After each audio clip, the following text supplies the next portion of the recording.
The research title, Coping Mechanism in Learning Development in New Normal for Education. The introduction.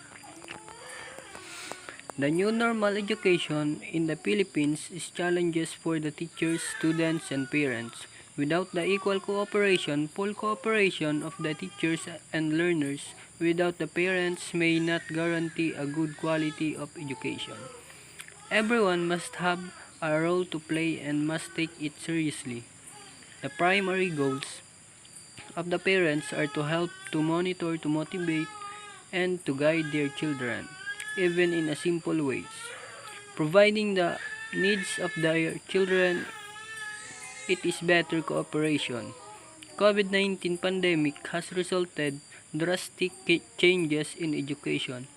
Part of it is the shift from face-to-face classes to different learning modalities, which include distance learning. Since education is believed to continue despite the circumstances, teachers started to prepare for modular and online distance learning. Teaching is possible, but has challenges as well. Since education is important, teachers started to prepare for modular and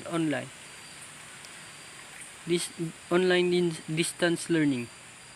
Despite of COVID-19, teachers, learners, and parents combine different strategies for education to respond by developing learning plans such as print materials, TV, internet, and mobile. During the implementation of the different modalities, teachers encountered challenges such as encountering technical issues, poor internet connectivity, lack of technology, poor student participation, and preparing instructional materials. In this sense, the ability of students to be adapted with the drastic changes in the educational fields has been tested. Language learners in rural areas in particular, while the shift to virtual learner was unescapable, many learners in rural areas are challenged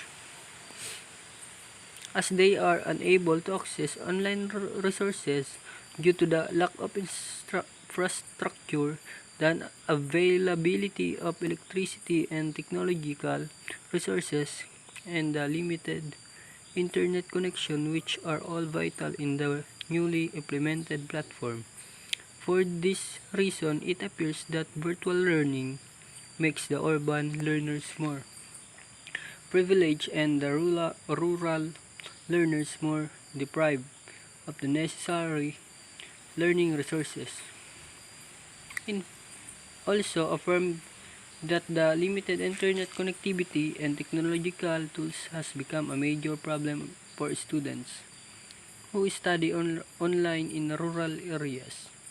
This finding suggests that while online-based learning serves as the only practicable alternative to face-to-face instruction, this mode unfortunately excludes many learners in rural areas. Thus, although stated that virtual learning proposed a new manner of presenting the content of education effectively, many students even have to struggle with challenges associated to their area's rurality.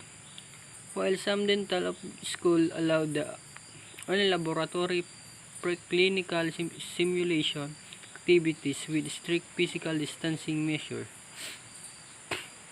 this crisis has shown that maintaining quality education is not only about face-to-face blended learning, it is about the dedication and motivation of the teachers to have a strong relationship with their students, while also managing children's learning and coping with the stress related to the pandemic and necessary adaptability to the new normal way of life transpired as the regular function of various activities around the world has been disrupted due to the unforeseen outbreak of COVID-19.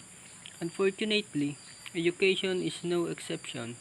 For the continuous delivery of instruction to be possible despite the pandemic, educators were forced to shift from face-to-face instruction to virtual classroom. The reliance of many facets of society on technology and online platforms has grown exponentially during the COVID-19 pandemic. This drastic change has impacted all industries and service sector alike, including the healthcare sector, education, retail, travel, food, and government agencies. Simultaneously, education system need to ensure that schools reopen safely, student dropout is minimized, pursue a good quality of education, and lost learning can start being recovered, thus ensuring a high quality learning for all students is predicated on an education system ability to provide teachers with technological and pedagogical support to cope in a short term and remain resilient as we all adapt to the new normal. The statement of the problem or objective of the study. What are difficulties in learning development in new normal for education? What are the coping mechanisms of student in learning development in a new normal education? What are the effects of this learning development in normal education? In research design, this proposed study will utilize the combination of casual design and descriptive sectional. The first objective will utilize the descriptive design as it will describe or present only the available data values for the variables along the independent variables, such as numbers of population within the specified users and independent variable. The amount of student learning in a new normal. The second objective will utilize also the descriptive design as it will present the coping mechanism of students in learning. And the last objective will utilize the casual research design to determine the effects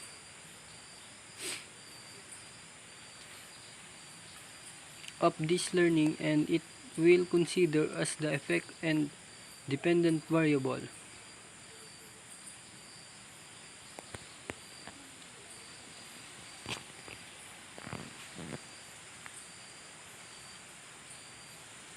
The participants or the respondents from the population of the student in coping mechanism in learning development using the Slevens formula. Number of respondents derived with the total number of students, which is 90%, and with a 95% confidence level.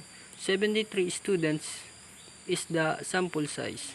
These numbers of respondents is sufficient enough to represent the SSU student who are want to learn in a new normal education. For it utilize 5% standard error for the study. SSU student was my chosen participant because right now in pandemic struggles this field for SSU automotive 3 student can be much needed, and it is required in physical activities like a new normal education. The data collection method.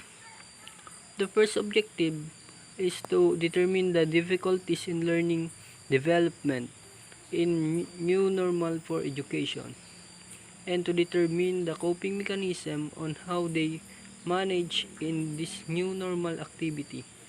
And it will utilize the method of interview by collecting data. And the last objective, how it affects in their performance in a new normal education, and also it will utilize the given records and documents.